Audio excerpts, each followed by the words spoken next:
Today we continue class 2.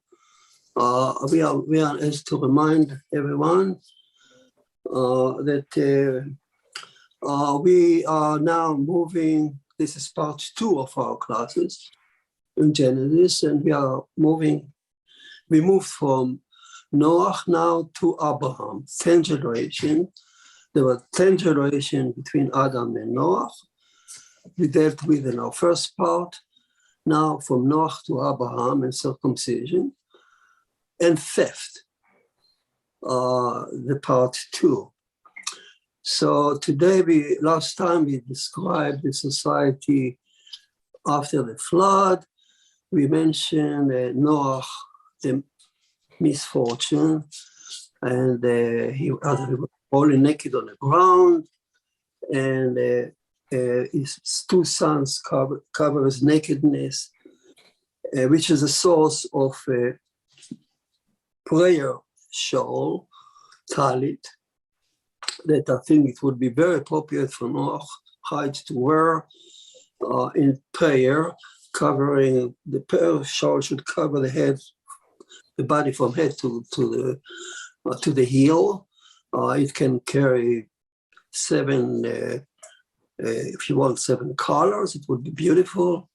It wouldn't have fringes, because fringes are specific for the 613 commandment of Sinai, whereas Noahide are more concerned about the 7th commandment. So it should be something that reminds us the 7th commandment, which could be like the 7 colors, let's say. So, and then we describe also how the first generation spread over the earth and spoke one language, and it was an ideal situation. So let's move now in our class today to continue, and we describe the Tower of Babel. So as an introduction, I would say the following.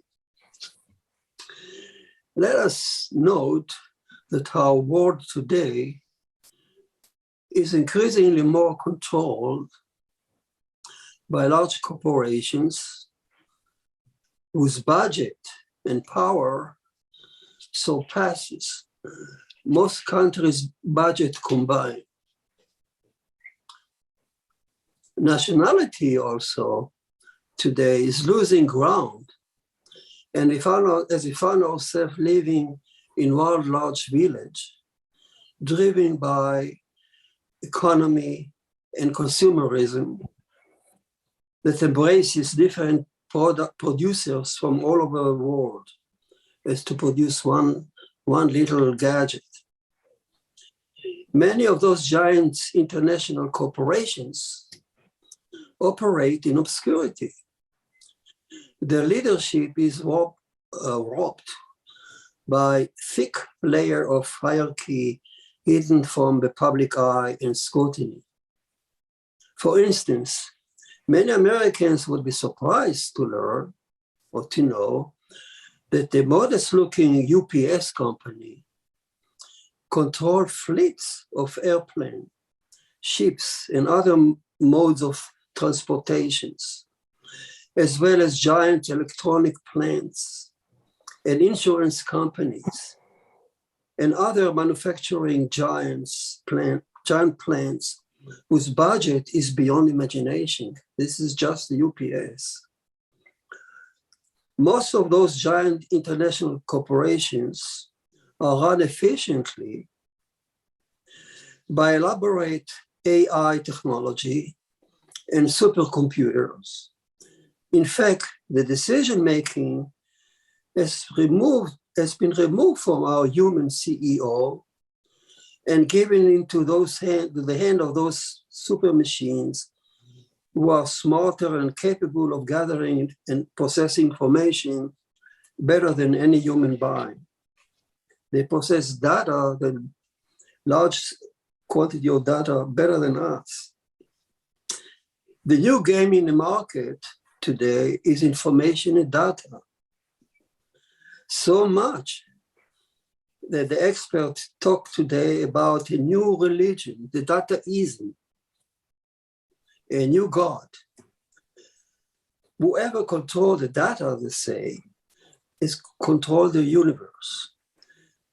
And since the amount of information gathered today is beyond the capability of our mind, is so large, only those machines can make a meaningful decision for us.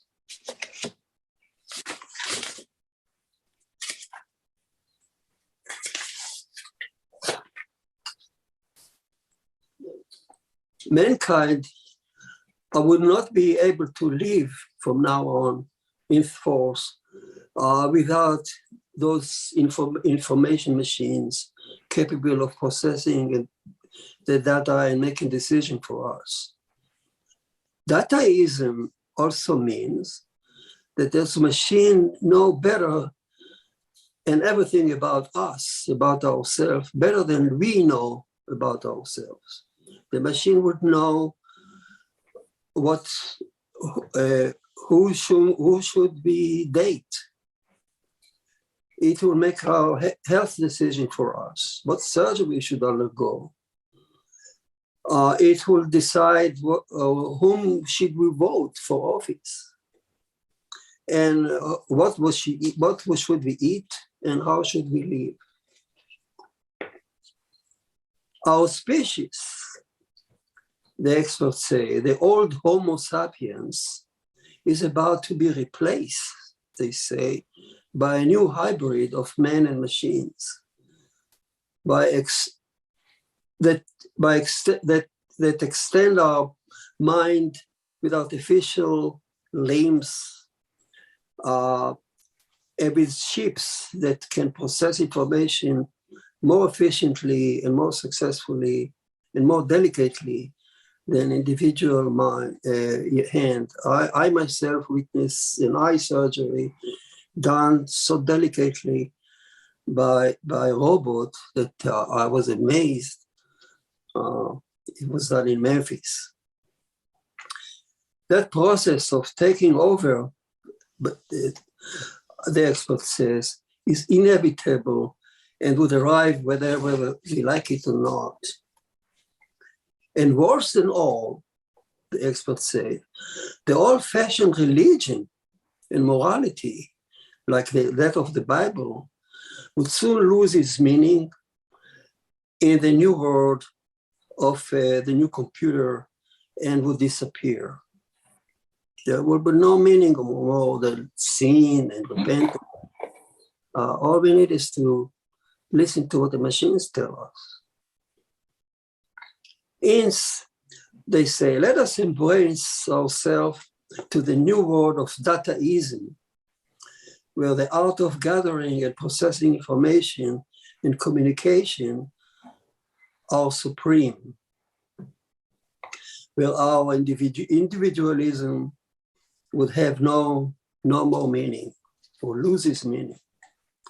Well, despite of what those experts say, it seems that Moses does have a message to us, particularly aimed at those threats, at this threat. Moses indeed could confirm that information and communication are good and supreme, but we need to prepare for ourselves and to listen to what the Torah says about it and how to overcome a threat and don't lose our morality. That message of Moses regarding this seemingly inevitable future is given to us by the story of Nimrod and Babylonian power.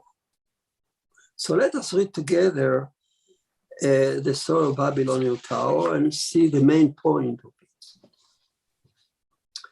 So the story of Babylonian Tower, or Tower of Babylon, begins with this new society formed after the flood, as we learned last week.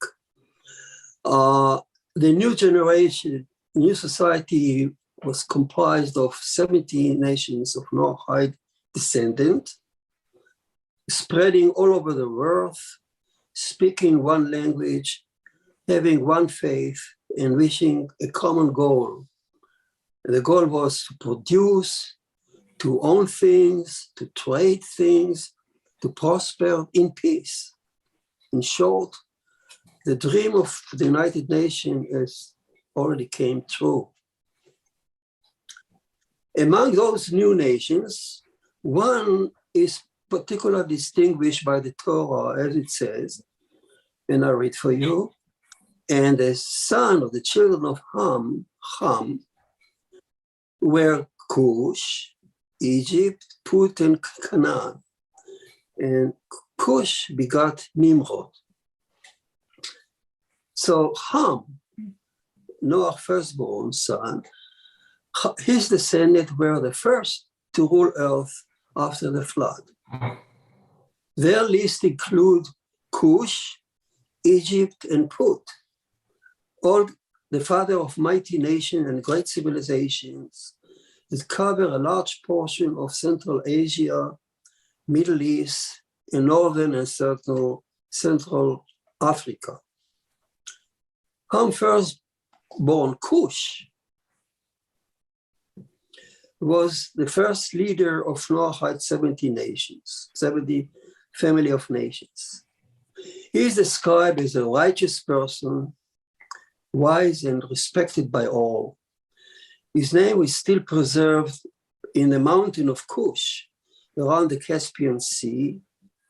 The Torah then marks that he was the proud father of King Nimrod. It was indeed a great merit. So who was Nimrod? The Torah switched right away to describe King Nimrod. And it's, as it says, that Cush began Nimrod. And he began to be a mighty one on earth, in the earth. He was a mighty hunter before Hashem. How can be a person mighty hunter before Hashem? Therefore, they say, like Nimrod, the mighty hunter before Hashem, repeat itself. And the beginning of Nimrod's kingdom was Babel, Erech, and Akkad, and Gilad, the land of Shinar, in Mesopotamia. Now, when you read it, you need to have good ears to listen to what the verse is really saying. It's describing the ascent of Nimrod to his power, how he ascended to be a benevolent king, then turned into a tyrant without lifting a sword. So the Torah first introduces Nimrod as a mighty man. This can mean simply that he was physically strong, beautiful young man, probably brown in skin. But as the rabbis mentioned, who is mighty? It says a mighty man. Who is mighty? Whoever controls himself. So hence Nimrod was spiritually strong. He controlled himself before he controlled other people or humanity. So his desire said, let us rebel. Nimrod means let us rebel. But he controlled them. From whom did he learn that skill? From Noah.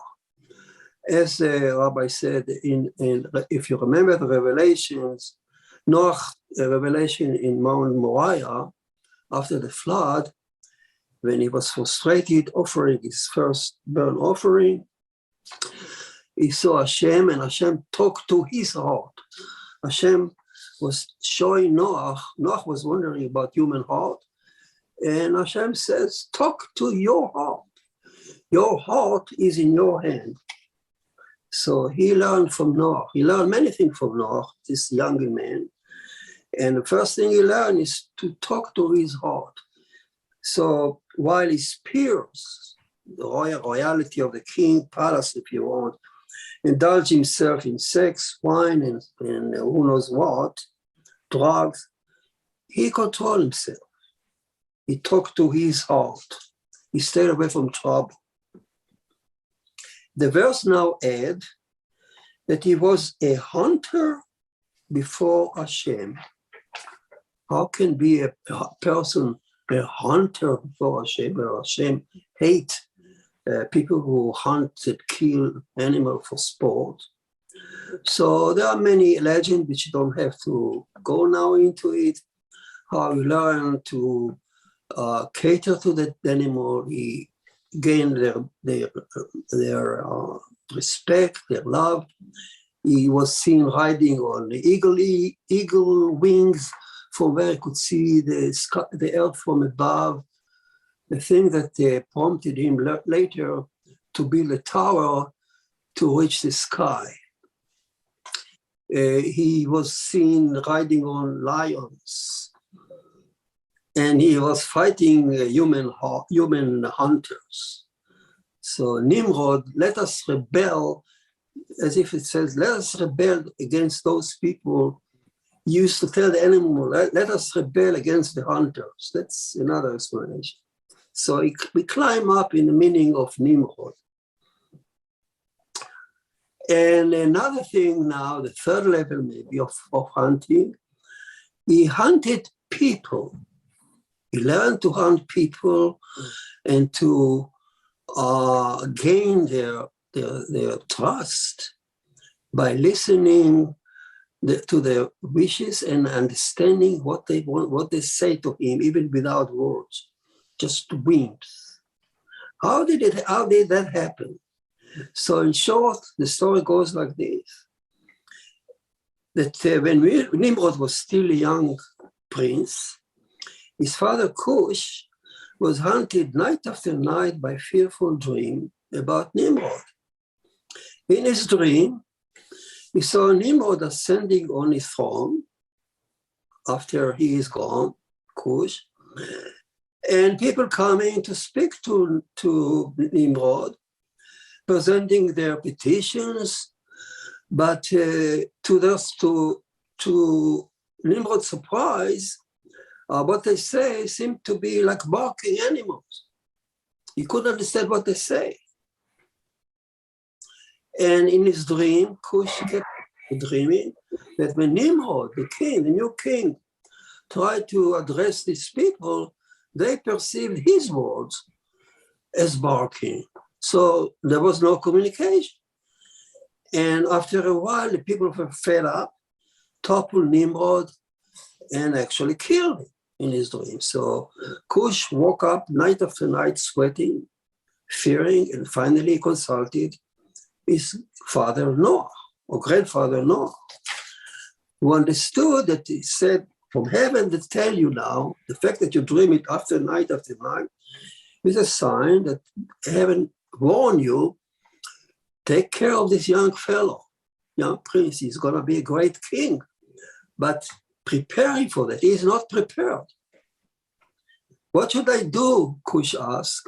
So Noah said, send him right now to the 70 nations, and so he can spend time with each one and learn each nation's desire and inspiration.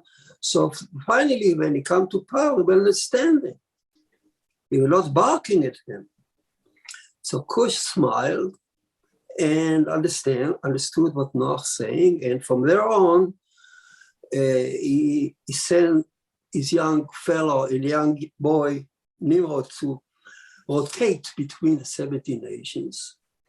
And young Nimrod, Cush warned him, he said, you may spend time with each of the nation, and each one of them I know will try to cater you, to teach you everything, because they know me. And they know that one day you will be a king. And each one of them will try to draw you into his camp. That they will tell you, let us rebel again together against your father. But you remember me and never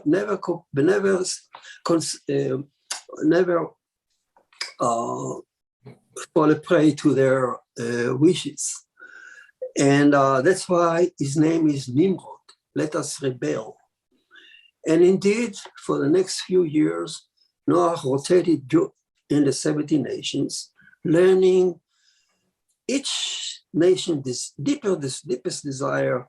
And since each ruler knew that one day Nimrod would be the king, so they opened their heart and tried to gain his confidence, to teach him everything.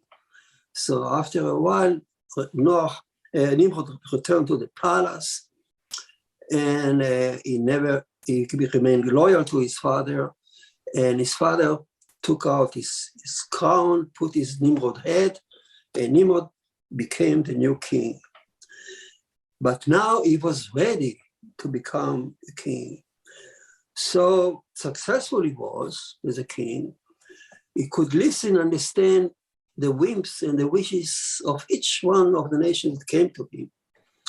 So much against their trust that each one believed that he is one of them. Put their entire trust in him. And that's how peace prevailed, and Nimrod's name grew. And at the beginning, as the verse says, at the beginning, he ruled over Mesopotamia, but in time, his rule spread all over the continents, from Asia down to Africa. So this was how King Nimrod ascended to his power as a democratic, benevolent king who know how to consult, is a subject to listen to their desire. In Hebrew, melech. A melech is a king who know how to consult his people and to address their need. So how come that this Nimrod became now the greatest tyrant of earth? How could it be?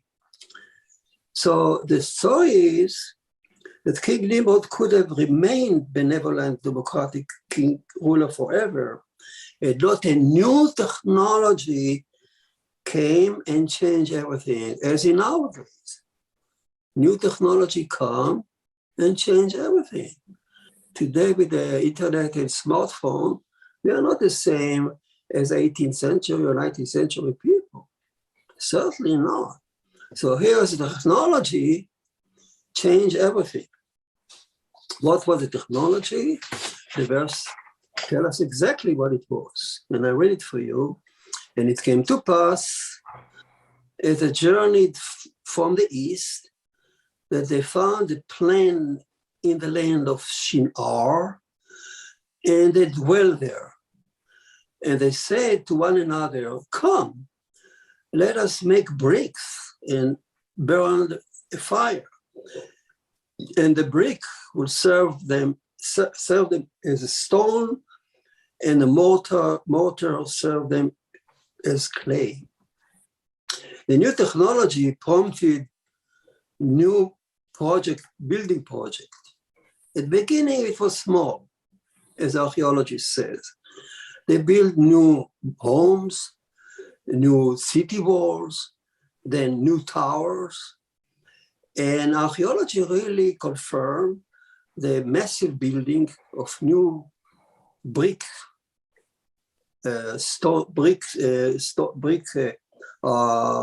building, especially around 3000 BC in Mesopotamia, and then at the same time, a massive building about in Egypt too. The first pyramid, 2500 BC. These massive projects were done, we should note, not by slaves, but rather by free young farmers who left their farms to join the new building project in the city. Those young volunteers spend several months a year on a project, enjoying good food, good company, and entertainment, things that they never had on their own farm. That's archaeology confirmed now. That's how the pyramids were built and the Babylonian towers were built. Moreover, these young fellows were thrilled to participate in a project that is bigger than their own farm, family farm. At the project now, they could meet other young people from all over the country. Interesting new friends from all over the world, actually, and exchange ideas with them, share the same experience. It was a beautiful experience for them. They look forward to come and participate in the project. On the project, they will develop the first time in their life the sense of belonging to a large organization that is more powerful than their own farm. Like today, somebody will join a company like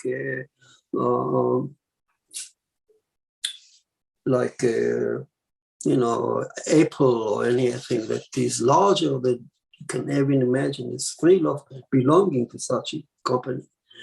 Scholars say that those huge buildings projects serve as a consolidate the notion of a nation, the notion of a country, and even the notion of social structure. The workers loved to join the project and were proud to take part in it. King Nimrod is the master of listening to what the people have in their heart, took a note. As now the verse continues to say. And they, the builders, said to one another, come, let us build for ourselves a city and a tower whose top shall reach the sky.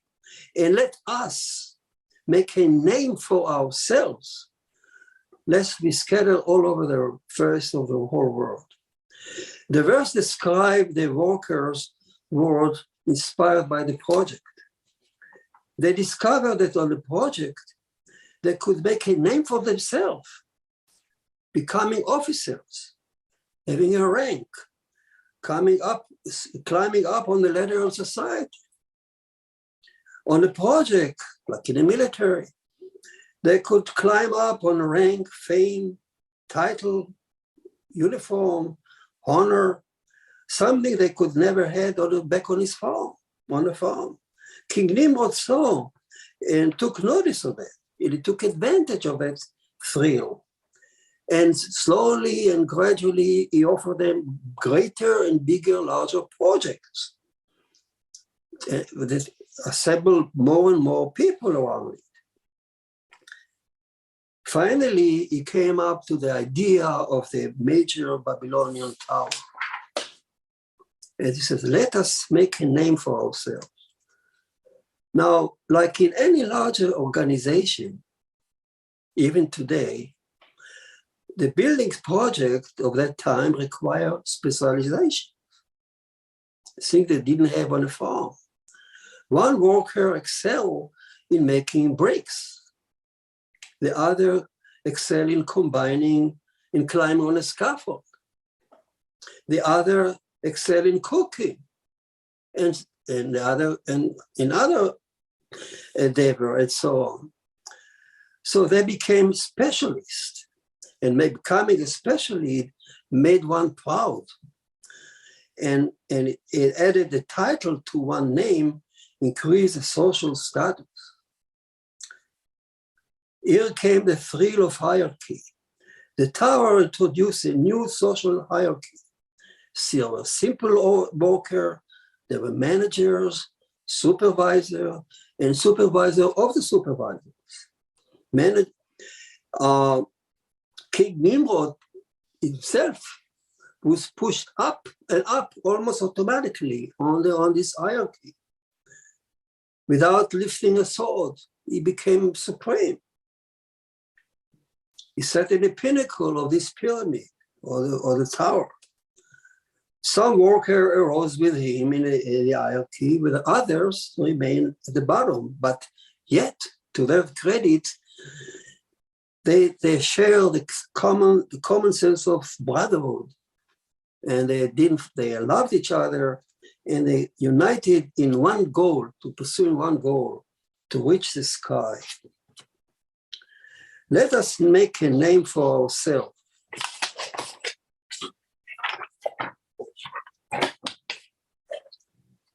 King Nimrod allowed the workers to make a name for themselves, which means to engrave the name on a brick, on a corridor, on an entire building, on a whole wing.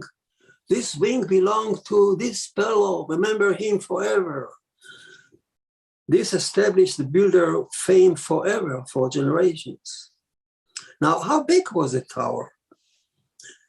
Let us build a tower whose head in the sky. We do not know the real size of the tower. Tradition said that it was planned as 27 by 27 square mile base. Imagine, 27 by 27 miles base. That's how the rabbi saw it. And it was designed to reach 27-mile height. King Nimrod assembled architect who designed it for him. He gathered all information in his drawer. Perhaps the dimensions are exaggeration, yet we're sure that the tower was indeed an enormous endeavor on a scale unknown to mankind before or after. It required thousands and thousands of workers and would have taken hundreds of years to accomplish. Successive waves of workers came and gone. Generation passed and the tower was still being built. A whole new culture developed around it. Songs were composed to its glory, and stories of heroism were told from father to son. Son, years ago I stood on the third floor and this happened to me. And to my friend, here are the name of my glorious friend. We can imagine the great impact of the tower had on the economy. The worker needed organized food, clothing, shelter, and services, even entertainment, as we see actually in archaeology pyramid, digging near the pyramid. The Tower of Babel, like the Egyptian pyramid, prompted entire industries around it, created wealth and power, especially to those who sat at the top, like King Nimrod himself. Gradually, even unintentionally, King Nimrod's fame and status became divine. His skill as communicator excelled as the tower grew taller and taller. He controlled our enormous knowledge of how the building is to be built. He controlled the data. He was the master of dataism. While the workers only complied with the regulations, holding by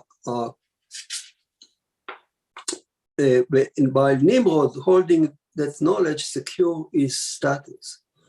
To the worker at the bottom of the hierarchy, he seemed unreachable, concealed by an army of shareholders, of subordinates. His word became the law. No one challenged his authority because everyone was thrilled to enjoy the economic boom, being proud of belonging to such an important national endeavor. Everything went on and seemed well to Nimrod until finally the verse says that Hashem, suddenly the verse says, Hashem came down to see, Hashem Yud He Vav Kei, came down to see the city and the tower which the children of Adam were building. It was not Elohim, it was not the attribute of judgment, justice. Justice was prevailed. Everything was fine. The only one who took care of note of that was a merciful attribute, Yud Hey Vav Kei. So what prompted her to come down? And the rabbi says, and Hashem. And when he says, and Hashem, mean it was her and her court. Meaning she came down not as a visitor. She came down, the merciful one, came down to judge, to assess the building from her aspect, from her perspective. And it was bad. Why? What happened? Something really evil happened on the tower. Without breaking the law, with everybody was complying with the law and being a faithful builder, yet something bad happened. There was prosperity, but Hashem didn't like it. She came down to see what happened.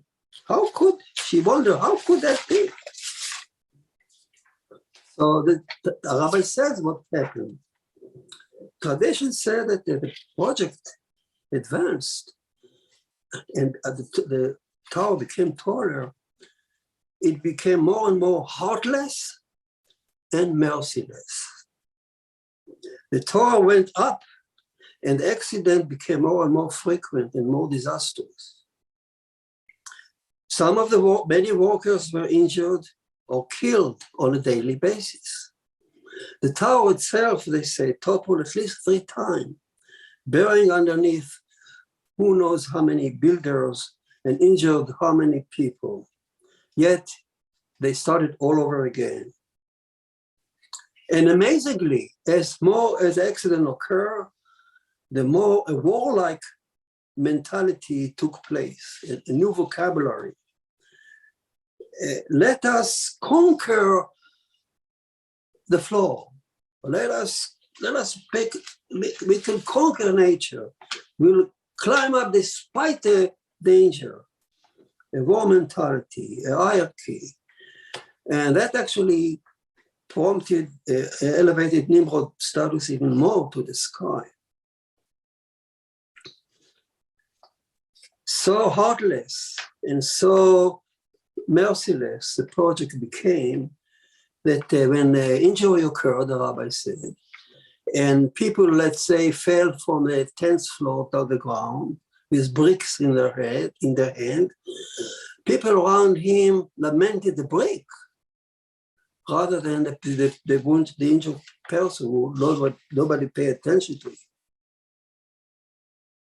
So the life of a people became dispensable for the sake of the project. And that,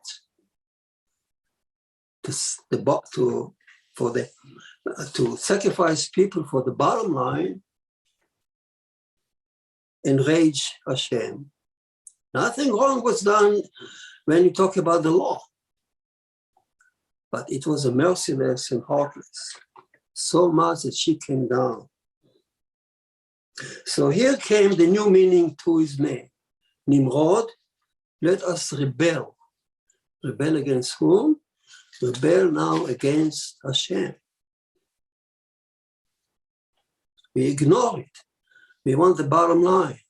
We want the endeavor to be successful. We want to reach the sky. And as the tower became taller, his ego, Nimrod's ego also became bigger and bigger and taller. And gradually, he saw himself a divine force.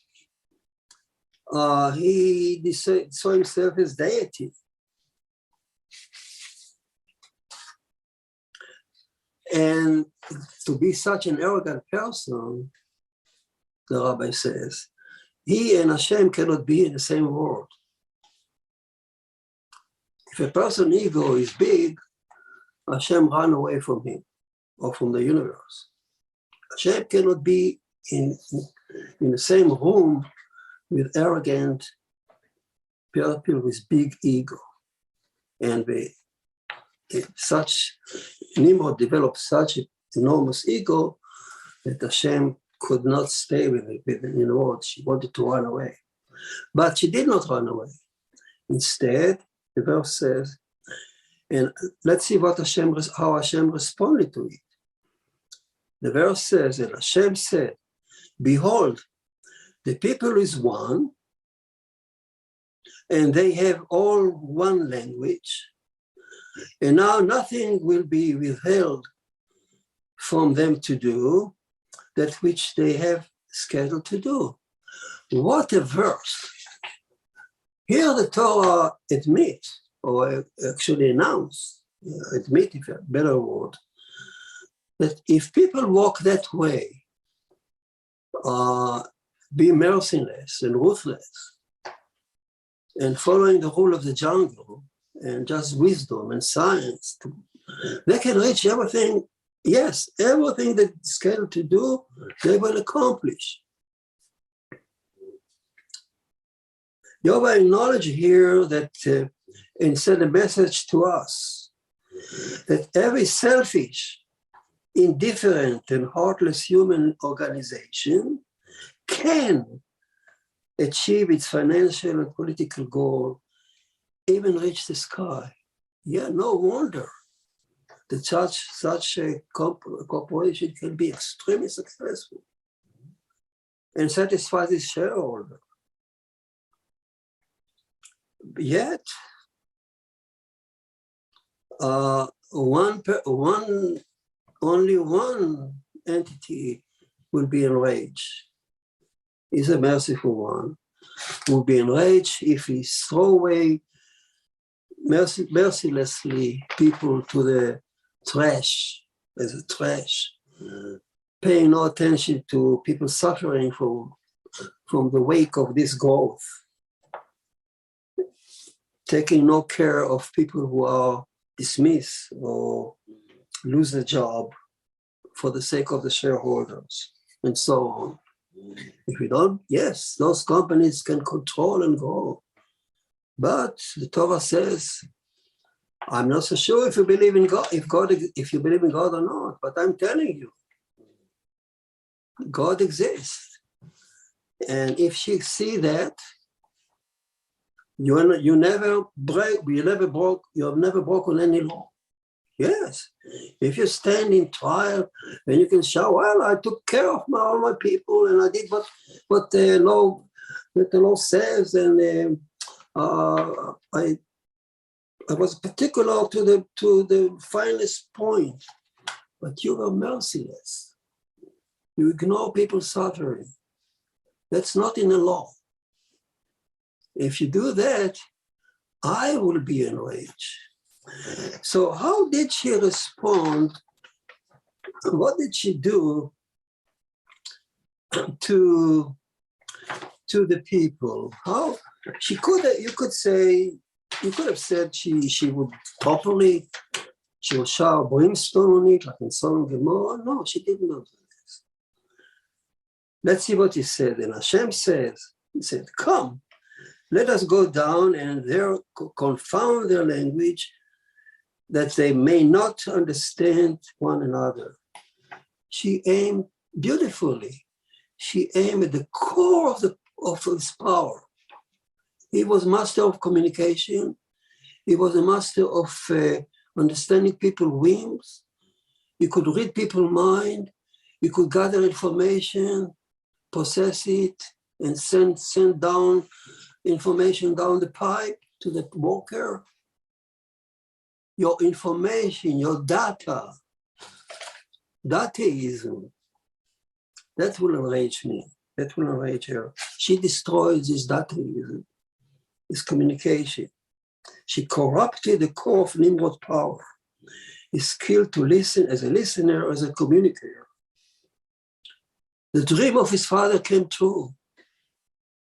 He spoke something and people perceive it as barking. illegible barking. They spoke to him, and he perceived that as barking. And they talked to each other, and each other didn't understand what the other people said. One person says, bring him the hammer, and he gave him water. He asked water, and they gave him a hammer. They didn't understand each other. So the result is that they dispersed, and from there dispersed all over the earth. The tower was abandoned, finally destroyed. King Nimrod found himself isolated, finally was dead. About many story about how he finished his life, but that's not for us now to read. So what happened now, the few minutes after discuss the world after Nimrod? Nimrod introduced to the world the organization and its power. After his demise, people tried to emulate him. Between 3000 and 2500 BC, that's the period you see empire, state, armies, and empire start to appear on earth the first time. Read Karen Armstrong books about the history of the world, history of God. That the first time, people tried to emulate him. He had Nimrod sat on the pinnacle of a pyramid, his subordinate underneath it, and everything was done for him. Why shouldn't I be a tyrant, sit on my tower, and force people to do the job for me? King Nimrod knew how to at least attract people. He listened to them, offered them good things to inspire them to the work. They came on their own. The people who replaced him tried to do it. They didn't have any talent to attract people to do the job on a field.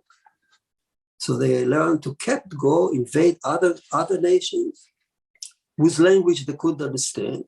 Now they go to another land, capture territories and slaves, force them to work in the field. And new entity came, the royal, Karen Armstrong described it, the new warrior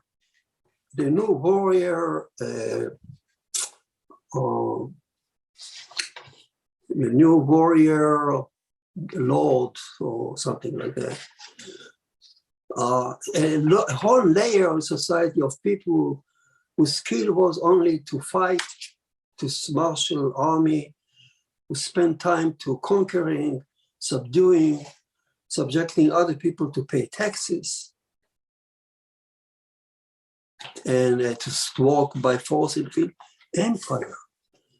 And from there until recently, even now, even in Ukraine, that's what we see today. So the idea that I can invade other countries and subject people to my rule, my desire, that started there. So when 10 generations later, when Abraham was born, this was the picture of the universe into which Abraham was born. Let's keep it in mind. Abraham was born into a world that was full of empires fighting each other, as you see it in the text, stealing each other countries, stealing each other wives, enslaving people to work. Everything around Abraham at that time revolved around theft. Not theft like in Noah's time on a street gang, robbing and mugging, but organized theft on a large scale that actually came to the world by the demise of Nimrod, Babylonian Tower. So here we are finishing our class today, and to summarize, yes, deityism is not new. Moses acknowledges the possibility that such a tower, corporation tower, can be built anytime and be very successful and even reach the sky and be indeed very successful. You can build a corporation that's so financially successful that can control multiple functions at the same time, budget larger than any country. Yet, if we forget the merciful Hashem, we forget our human fellow man, and forget and ignore sorrow, and don't care of those people who are thrown away in the wake of this success. If we forget them, if we are heartless, there is no future for this growth. We will see growth, but it will end up with Hashem coming down again, who knows, and do her job to stop our evil doing. Any question for me?